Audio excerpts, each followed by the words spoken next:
గడిచిన 20 ఏళ్లుగా అన్నీ చూసేస్తున్నాం రా. ఎస్పెషల్లీ 90స్ కిడ్స్, 2000 కిడ్స్ అన్నీ చూసేస్తున్నాం.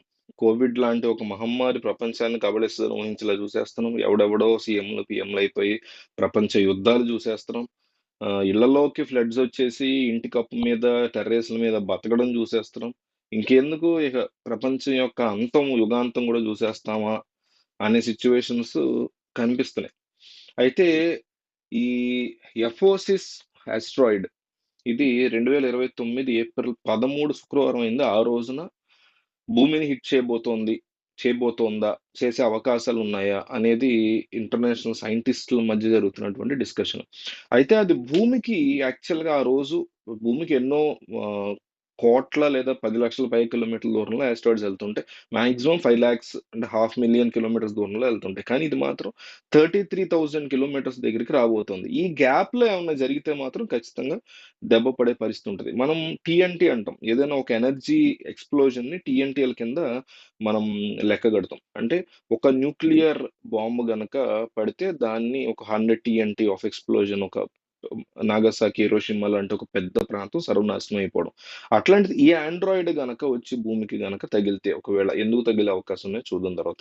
తగిలితే గనక దాదాపు 1200 మెగాటన్‌ల టీఎన్టీ ఎనర్జీ రిలీజ్ అయ్యేటువంటి ప్రమాదం ఉంది. అంటే ఎన్నో వేల న్యూక్లియర్ బాంబ్స్ భూమి మీద పడిపోయినటువంటి పరిస్థితి. ఒక్కసారిగా పడితే ఏమవుద్ది, ఒకేసారి భారీ ఎర్త్‌క్వేక్స్ మొత్తం ప్రపంచవ్యాప్తంగా, అది ఓన్లీ ఒక పర్టిక్యులర్ ఏరియా కాదు. ప్రపంచవ్యాప్తంగా భారీ ఎర్త్‌క్వేక్స్, సునామీలు ఒక్కసారిగా వచ్చేస్తాయి. దాంతో జనం అంతా మిలియన్స్ అండ్ మిలియన్స్ కోటాను కోట్ల మంది చనిపోయేటువంటి పరిస్థితి చాలా ఈజీగా ఉంటది. 700 కోట్ల, 800 కోట్ల ఇన్ ప్లానెట్ జనాభా అనుకుంటే ఈజీగా సగం లేచిపోయేటువంటి ప్రమాదం ఖచ్చితంగా దీనివల్ల ఉంటది. మిగతా సగం బతికినా కూడా వాళ్ళకి దీనివల్ల వచ్చే రేడియేషన్ కావచ్చు, మిగతా దానివల్ల ఒక జీవోత్సవం లాగా అయిపోతది. అయితే దీని యొక్క డయామీటర్, మనం దీని యొక్క సైజ్ చూస్తే దాని విడ్త్ వచ్చేసి అది చూడటానికి పీనట్ షేప్ లో ఉంది. షేప్ వచ్చేసి మన వేరుశెనగ, ఓపెన్ చేయని వేరుశెనగ కాయ ఉంటుంది కదా, దాని షేప్ లో ఉంది. విడ్త్ వచ్చేసి 333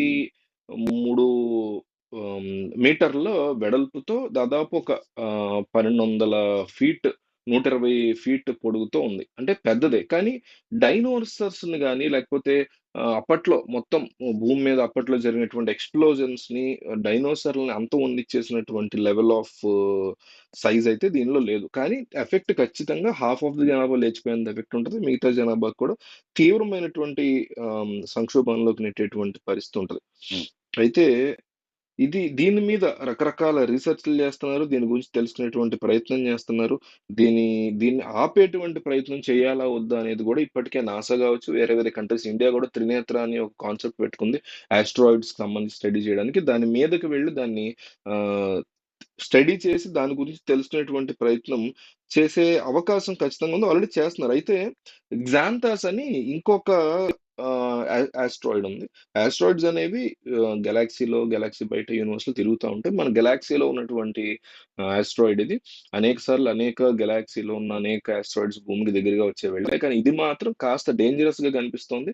90% లేదా 95% మనకు అవ్వదని అంటున్నారు. అయితే చాలా మంది అంటే స్ట్రాంగ్‌గా నాసా లాంటి వాళ్ళు, ఇస్రో లాంటి వాళ్ళు చెప్తుంది ఏంటంటే 2 బిలియన్స్ టైమ్స్ అంటే ఒక 20 లక్షల సార్లు గనక ఆస్ట్రాయిడ్ భూమికి దగ్గరగా వస్తే ఒకసారి తగులుద్దని. అంటే చాలా point not not not not not not not not not not ఇంకో 10 సార్లు, ఇంకో 100 సార్లు నాట్ చెప్తే 0.1% ఛాన్స్ ఉంది తగలడానికి. తగిలితే మాత్రం ఈ రకమైనటువంటి పరిస్థితి ఉంటది. ఈలోపు ఒక ఒక పాజిటివ్, ఒక నెగెటివ్ ఏంటంటే గ్జాంతాస్ అని ఇంకొక ఆస్ట్రాయిడ్ అంటున్నా. దాన్ని తగలడానికి వస్తోంది.